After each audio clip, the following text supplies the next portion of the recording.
And it is Friday. It is a Friday afternoon, gentle people. Good afternoon to you and welcome to day 10.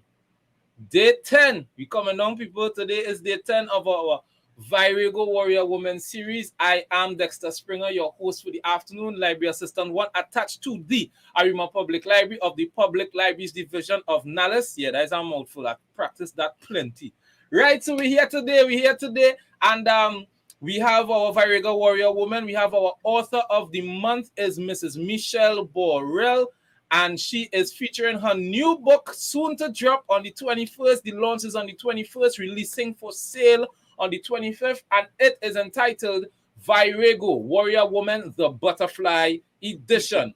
So you don't want to miss the launch. That is on the 21st. That's this Sunday. The day after tomorrow, at 5 p.m. in the afternoon time, going all the way till 6:30, we will be in Twin City Mall, in the middle of the mall, with the launch of Virago Warrior Woman, the Butterfly Edition. All right, and for the past few days, I've been telling you what is a Virago. A Virago, the word Virago is defined as a woman of great stature, strength, and courage, or basically a warrior woman. So in the book that is entitled Virago, we have these warrior women, all 15 of them, that would share their experiences and lessons, encouraging all who would read it to stand in their authenticity and awaken their inner warrior, which will give you the courage to go on. Of course, you could find out more about Virago on Instagram and Facebook at Virago_global. That's VIRAGO_global. On Facebook and Instagram, you're going to see lovely pictures of the Virago we have sitting before us today and the others that are featured within the book. All right? So, ladies and gentlemen, under the sound of my voice and in the view of my face, we have a Virago today. And this Virago, Penny, as she's fondly called, has been involved in the theater industry for the last 30-something years. You can even put up. I write that? That was a typo. It looks so, and they didn't correct it. They didn't correct the typo. They leave it just so. Right? The co-producer of Ha Ha Ha Productions with her friend and fellow actress, Nikki Crosby. Penny is also a writer, director, teacher, and casting agent in Trinidad and Tobago. She has cast international movies and television productions, plus a number of radio and TV commercials. Penny is also a host on the Facebook live program OMG with Cecilia Salazar and the TV6 talk show The Sisterhood.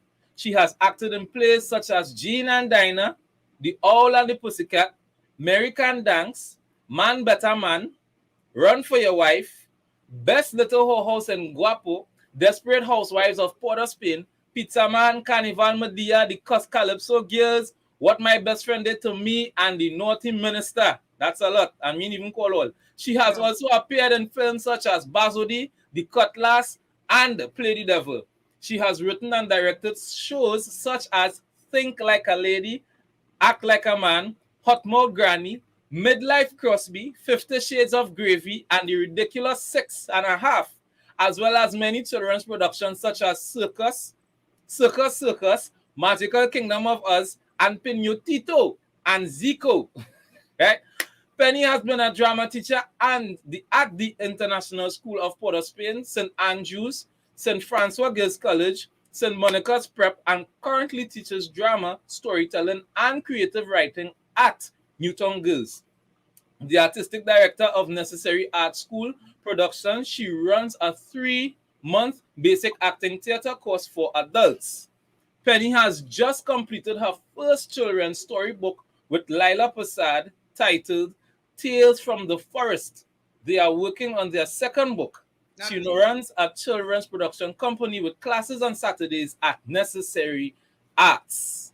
Woo! Ladies and gentlemen, I present to you none other than the wonderful, multi-talented, skilled, very well experienced Miss Penelope Spencer, aka Auntie Penny. Auntie Penny, thank you, thank you for having me, Dexter. Thank you.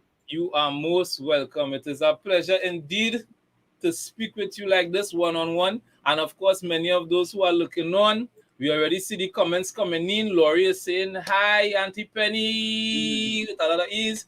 Valina is saying hi, everyone. Nikki is here. Miss Penny in the house. Right? Ricardo is saying hi. Laurie Blake Carrington is, well, we see Laurie again. Laurie laughing. Michelle here. And of course, my good friend Uncle Worker is here. And we have Miss Michaela Pande is here with us. Hi, Auntie Penny. Lovely to be able to listen to your interview. Nice. And of course, we will be hearing from Michaela herself later on. So stay tuned. You don't want to miss anything as we finishing up for the next 6 days coming afterwards. So, Auntie Penny, we have you here today. Yes, I am here. We have you here today. Yes. So, one of the first things I want to ask you. I feel so honored to be in the library. Yes. This is the only time they mightn't kick me out. Welcome. You're here to stay. They will never kick you out again. If they ever do it before, that was the last time. All right. After today, no more kick out. I have to respect no talking in the library. Yes, go ahead. Today you could talk as much as you want. Okay. We're breaking that rule today, right? Nice. So, what I want to ask you, Auntie Penny, this is a question I guess I myself probably never heard answered before, if you ever answered, or there might be others.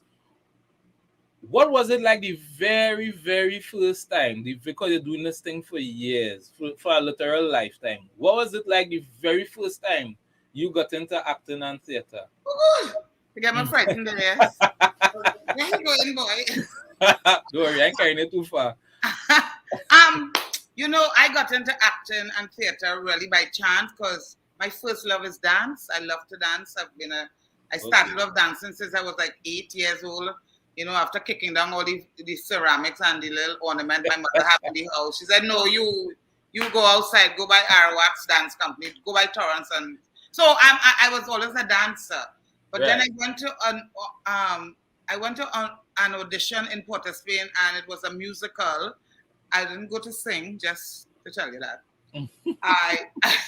I went as a dancer to dance, and then the director said he didn't want dancers dancing alone. He wanted to hear and see everybody. So I read a little part, and that's how I started really acting seriously. Yeah, I did something in school, but I didn't think it was serious. Because my English teacher sent me to the drama club because I was talking too much in class. Yeah, I know about that kind of thing. Yeah. Yes, but that's how I got into it by chance, really.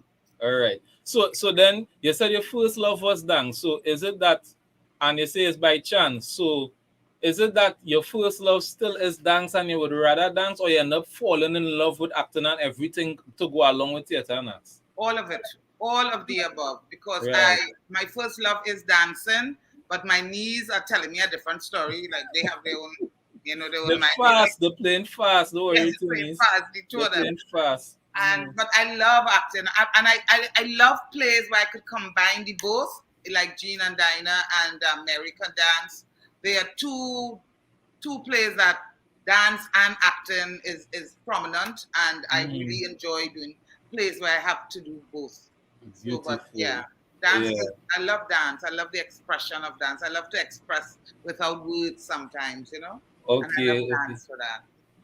Because now, is there any difficulty at any point to separate theater life and real life, involving all the acting and all the different characters? Because over the years, you have had so many different faces. So I was wondering, okay, which face we will get today? Because you had so many different faces, so many different character changes. So is it sometimes difficult to return to reality? Sometimes, when I was younger, learning to separate was kind of challenging. Sometimes, after the play finished, you just don't want to go home to your life. You want to stay in that phase of that dress. You want to stay in the dress that character wore, and you'd go and, drink and lime and hope for the best. But no, I mean... You ever try that? You try it? You tried it before? Yeah, okay, of course, long time ago. Right. But you have to be able to separate. I pride myself on being a professional, and a professional would know how to separate it to real reality and stage. So I don't have a problem with it now, but I know a lot of people and a lot of actors can't find the way how to do it. So some of them end up drinking, and some of them end up going places that, you know. But Also, that it doesn't happen it now. is something that could be difficult. It could be. It could be. It could be. It could be to dance, to see, and all kind of different things could happen. You act a character that is nothing like you, and what you want to be, and you want to achieve, and you want to go there, and you have to, you know, you have to stay in your hole. So it is difficult for some people, for sure. Wow. Okay, okay. I didn't Yeah. think it would be something that would be hard that for people to return to their to their normal self. I mean, I've seen it Yeah. in the Yeah. international stage, but I didn't think that it was actually something that was that serious. But even as we speaking of that, let's see. I like to pay attention to the comments here. I just saw a comment there. I missed it a little bit. No, Right, but yeah. Oh God. All right. All right. Look like we getting some little static here with Auntie Penny. I hope we could get rectified soon. You hear me, clear, Auntie? You hear me, clear? I think we lost you a little bit just now. Are you hearing me? We hear you. I hear you now. Yeah. Let me know, please. Okay. Okay. Right. I think we have you Yes. back. I think we have you back now. I think we have you back. Okay, cool. Yeah. All right. Yeah, like we have you back. Good. All right. Welcome back. All right. So I want to ask you now, your life would have I would like to think that would be one of a lot of excitement because it's acting, it's theater, and never a dull moment. But Yep. was there to Port of Spain, it's it's everything. Yeah. So was there any moment in your life where you had a low point where you thought you might end up not doing this thing again? Where tell us, if you seen me, I go and rest down acting, I done with that. Was there any low point in your life like that where you hit rock bottom? Talking about low points, I mean, if we don't have enough time to talk about low points in one life, but oh Lord. But acting, I never ever felt like giving up acting. I love acting. I love what it does to people. I've seen what a play could do to an audience. I've seen how acting and theater can educate, as well as entertain, and it's something I never ever thought of giving up. I would think of taking it somewhere else or go somewhere else and do a thing, but say to give it up, no. I think I was born here and I appreciate it and I thank God every day that He blessed me with a little talent that I have. But giving up was never, you get frustrated when you try to get sponsorship and nobody coming and nobody cares. Mm-hmm. And things like that will frustrate you, But I can't let it frustrate me that much. I do what I have to do and God is good and I go. Nice. Whatever happens, it happens, and what is to be will be. That's my philosophy. Yeah, that's the attitude that you realize that most of the Virago women would have. They go beyond the hindrances and stuff like that. Yeah. Obstacles. Yeah. Obstacles, nothing as we just say now. Right? Yeah. But one thing, another thing I want to ask, what major differences have you seen over the years in terms of the changes in the way that theater is compared to probably, let's say, about 15 years or when you just started? Or let's say at 15. We could talk 15. 15. Understand fully. 15 years. That is the cap. Okay. No. Serious. But, I just we are growing as a society where theater and the arts, where it's concerned, but we still have people with that mindset of it's just a hobby, you ain't gonna get nothing from that. We still have those parents. But when I used to go to school, I mean, when I heard theater, I thought I was going into a drama class or a dance class. But no, it was visual arts, I can't save my life still, and then but now we have theater on the syllabus. Theater is an option for children, children doing the SBAs, and I've been doing SBAs with, on theater people, and I'm one of them, and I love that. That was not my experience when I was going to school. So that has changed. It's getting into the schools, and children are opening up through theater and making Right. it become whole or what. So that's good. But the sponsorship, the way people treat the theater as they would treat sports, it's totally different still in Trinidad, I find. We have people would give things to soca as where theater is concerned is a different thing. So we as artists still trying that, fighting that good fight, and with people out there making it out there making it, maybe now the Winston Duke, and Rudy just went away today doing a series in the States in LA. He went to film a series. And when these things happen, people will recognize that the arts could do something. I mean, I live off the arts. I am no big shot, but I pay my own rent and I have my own car, and and I do what I have to do. So that's changing. That's changing.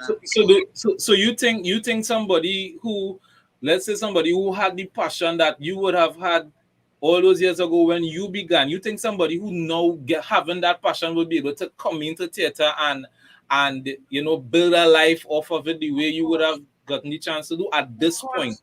They could do so much more now. They have access to so much more now than what I had. I have a friend who is in LA. She just went, and she's going out there, and she is sacrificing. She's sleeping in a car if she has to, and she's going to auditions. And there are people doing that, Wow. I didn't have that kind of access and finances and all of that. And it's happening, and it could do so much. It could go to school. It could go do Stella Adler. It could go to Juilliard's. It could go things happening, man. People have access. A real access out there. My thing was Best Village. That was it, and that's my goal. That was my school. So I made it through Best Village, But also, in this time, there's more access where people could even do a lot more than you were able to. Of course. Okay. They have a lot more going on with young people now, and they have TikTok. The only TikTok I know was the grandfather clock. Hello, people are caught in the avenues they could express themselves. Yeah. This is true. It's wonderful. It's wonderful. All right, so we taking notes, people. Young people, once you're watching this live here now, or you're watching it after, take notes. You have the avenues. Run hard. Use them. Stop sitting down, sit down and wait for nothing to happen. You attack with full force. Ah, boy, there we go.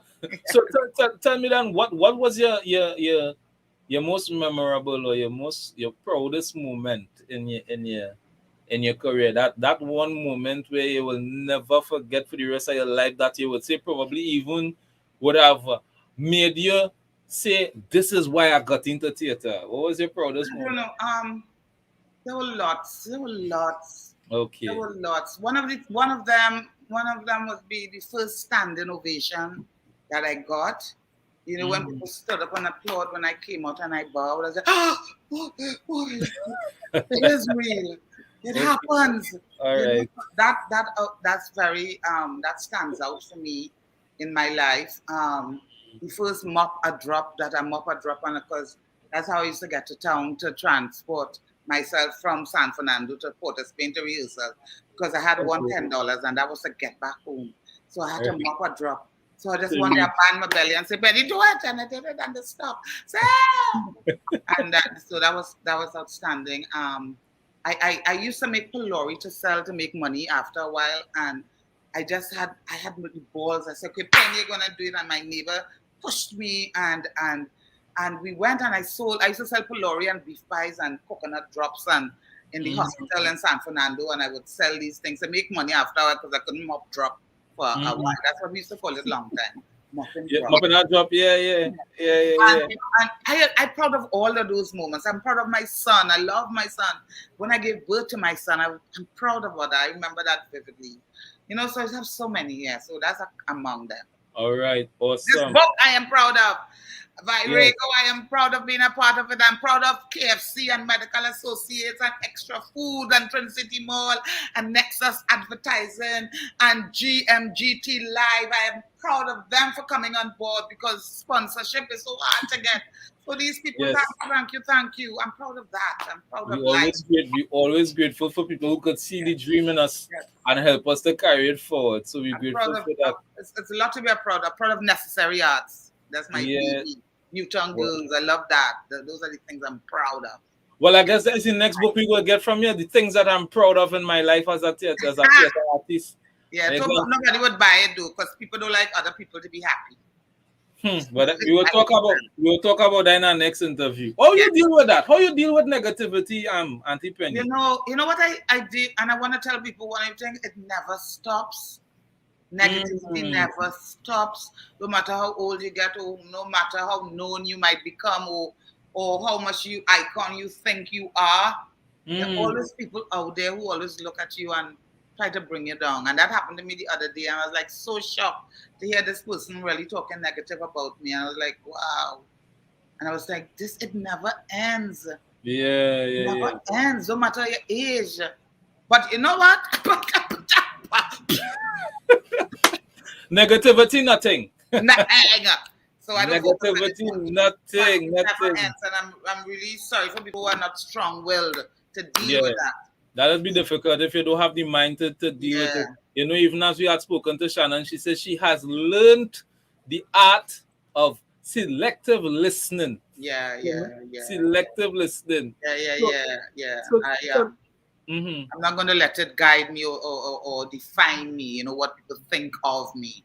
You know, I'm just going to be the best that I could be. That's what I just say. You probably could do that as a class at your school because some people need to learn how to resist negativity. I know. I try with my children. I try. And I warn them and I tell them, and you know, it's to be expected. You see, because some people, you're not expecting it.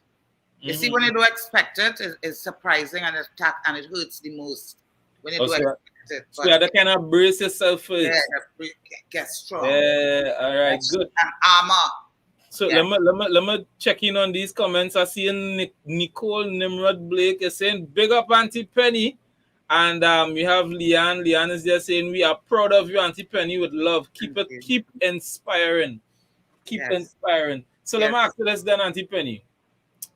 What is it like being in theater arts now at this point in your life? And I mean, even way before now, you would become well known. You know, the whole country know Penelope Spencer by now, right? Well, 3/4, let's see. At least 3/4. Some of them who just born will find out later, right? But what is it like, you know, being a person and a theater icon, as well as being a teacher in the school system, you know? So it's like Penelope was just on stage and Mary can dance, and then Monday morning she does up and she, good morning class, you know, what is that? What's that like? Especially for the children in the school. I love it. I love taking on different roles. It keeps me alive. It keeps me, you know, always thinking quickly on my feet. I don't ever want to get sucked into any one thing. You know, I love working with children, you know, they rejuvenate me. I love working on a character, and I would do a character and do a good performance, and you get a good round of applause. And then next morning, you're something else. I enjoy it. You know, I thrive on that. That kind of excitement, that kind of energy. And it's wonderful, you know, and I'm thank God, I knock on wood, that I'm able to do it, and God has blessed me with the energy and the power to do it, you know. So I love doing it, and I respect it, and I know how to separate, and it's important that people know how to nice. I'm glad you say that. Yeah. So that's me with that. So was it like, you know, the girls would go, Miss, we see you last night, it was real good. Is that kind of thing that would happen? Sometimes that happens because I do a lot of telling, where my children would see, and you know, and they're always very proud of me, and they all I have Tales from the Forest, the book that I bought. I know, and it's in some schools now, and they read it and they'll say, Miss, I have your book. Miss, you can sign the book for me. So I feel very honored, and that children love me. I don't really care for the adults because they're ready. You are not the first person I've heard say that. I know, but I love working with children. And that's why I wrote this other book Christmas is coming out called Toy Troubles. I love that book, and it addresses toys, it addresses parents' role in children's lives, and it's written in a way that they could enjoy it. So I'm really looking forward to that book coming out for this Christmas as well, Toy Troubles. Well, so I'm looking at children, yeah. Also, and every time we love especially at Nallis, we like to have that focus on the local authors and West Indian authors. So it would be good to have your book, that book now added to the collection. Yeah.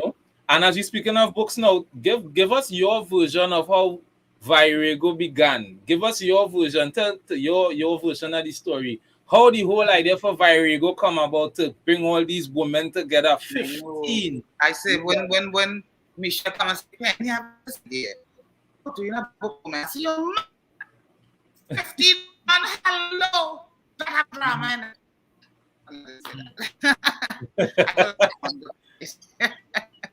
I thought it was absolute for like I was doing how come it's not done before? It's such an idea that needs to happen now. When you hear about all the cases of the domestic violence and the way they treated men in the society now, I think a book like this was so needed. When she told me that, I said, "Yeah, let's go." I definitely come on board that train because I think it's important.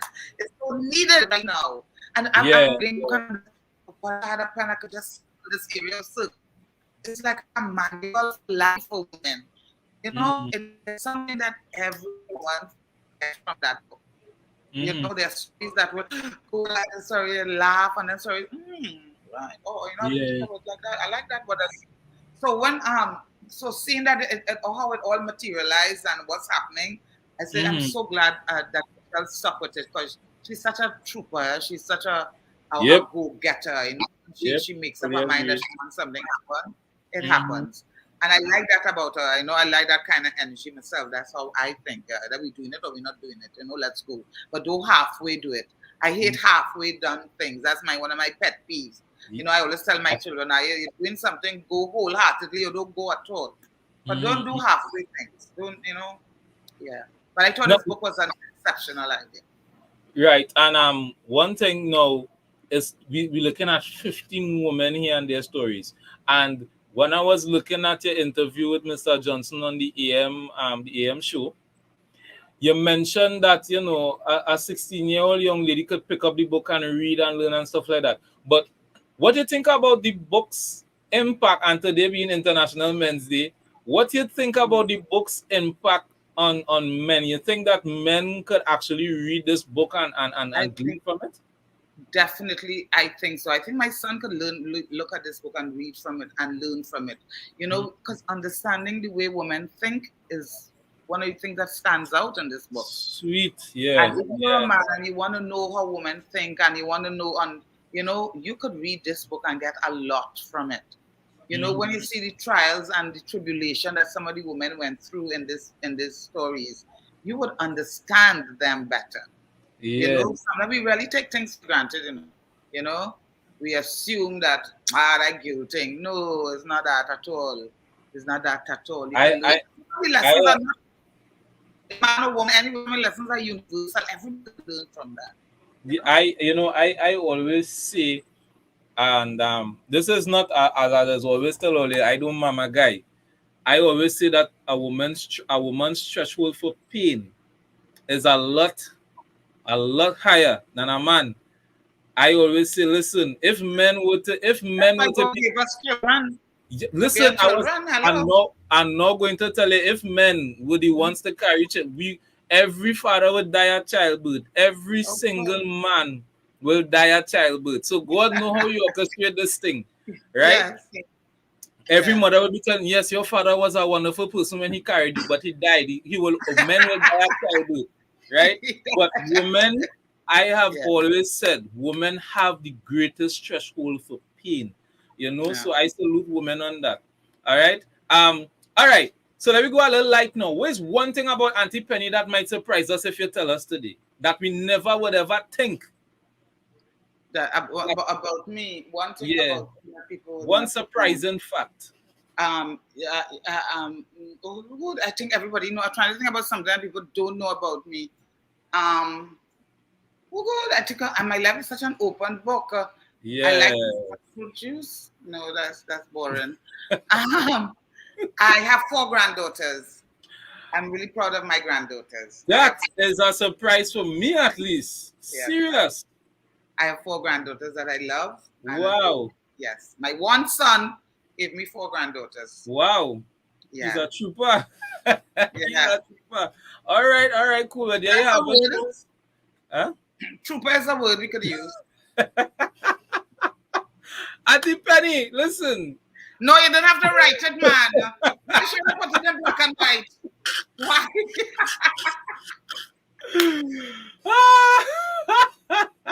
That's where you are. Hey, listen, we say we wanted to surprise the people. They have to see it and hear it too. I know. Right? So, listen, who you would want to thank, in terms of, and apart from the sponsors, and you will be able to acknowledge them again if you desire, but in terms of, who was there with you from the get-go? I know Auntie Nikki probably was one of those persons who would have been with you, but who was with you from the get-go, even throughout your whole life at theater? Who you want to say? When Michelle asked me to write this book, I just went back remembering Raymond Chukong was always saying, Penny, you have to do your story on stage, Penny, you have to do your story on stage, Yeah. I mean, because a little bit of America dance stories, a little bit of mine, the girl come from country, come to town.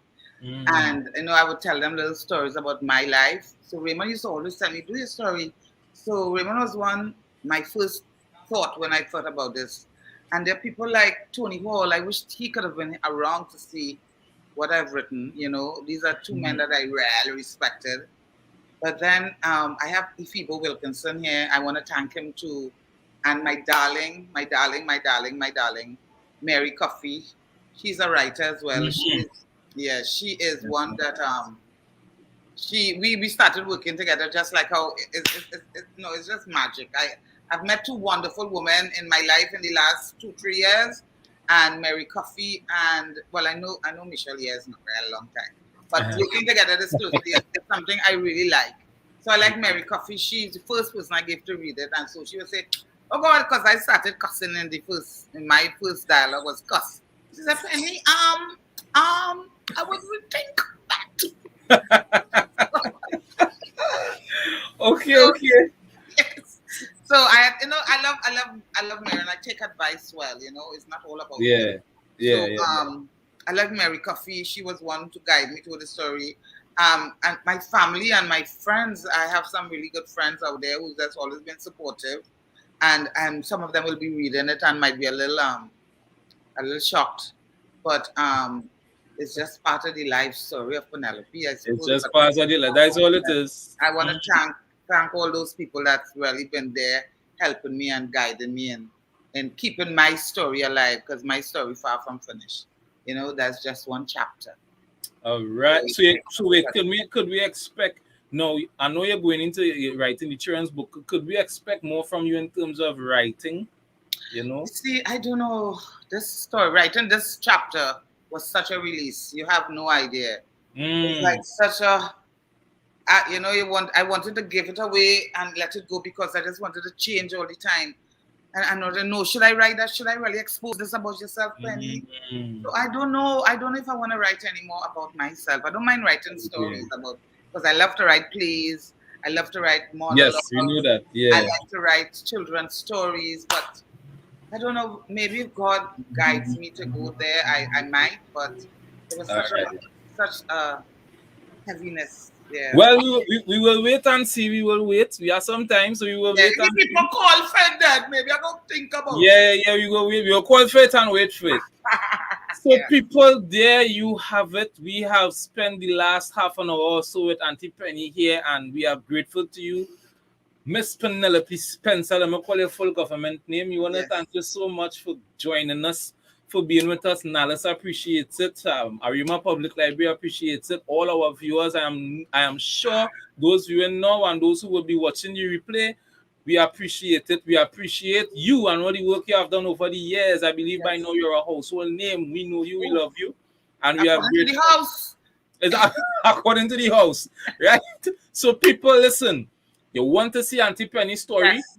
Not on the stage, but on paper. Buy Virago, Warrior Woman, the Butterfly Edition. It's dropping on the 21st. We have the launch 5 p.m. at Trinity Mall. There will be a few copies there on sale for the price of absolutely 10 purple notes. I tell all you that purple is the color, so you have to buy the book with purple notes. 10 purple notes, you can get your book $200 cash, local TT, and it will also be on Amazon for $30 US. All right, so you don't want to miss this book. I have already stated, and I have made up in my mind that this book is going to be a bestseller. It is going to be a book on high demand. Where have you seen a book with 15 women coming together to pour their hearts and lives out to show people how they have triumphed in their life? It's a story that could change yours. All right, so get your copy of the book. Be there on the launch. It's also launching in New York on the 9th of December, as well as in Miami on the 14th of December. And we will also want to look out for the Phoenix edition. That is the Barbados edition of this very Virago book. So you don't want to miss any of these. You don't want to miss out on your opportunity to have this awesome title. Get your pockets ready. Well, your pockets are supposed to be ready by now because we know how much. Because the sales of this book going to a charity that is helping women in domestic situations. Precisely. We are officially launching on the 25th of November. That's International Day of the Elimination of Violence Against Women. So the funds are not going to just pay money and we getting money. No, we're not getting the money. The funds from this book going to a domestic violence, a shelter for the shelter. Yeah, that's right. Yeah. Just want to thank KFC and Medical Associates and Extra Food and Twin City Mall and Nexus Advertising and GMG TV T Live. Please, thank you for sponsorship. You don't know how you're helping out us so. And I want to thank all the people who helped me. Princess down the line. I want to talk to my friends, my family, my son, Steve Spencer. I love you. Okay. People, you heard it right here. Stay here. Tomorrow, please God, we're going to meet another Virago. Remember, I tell you, keep your devices charged. Stay safe. Love you guys. Thank you from Dallas. Thank you, Auntie Penelope. And we will see you tomorrow. Please God, have a good afternoon, everyone. You too, love. Bye-bye.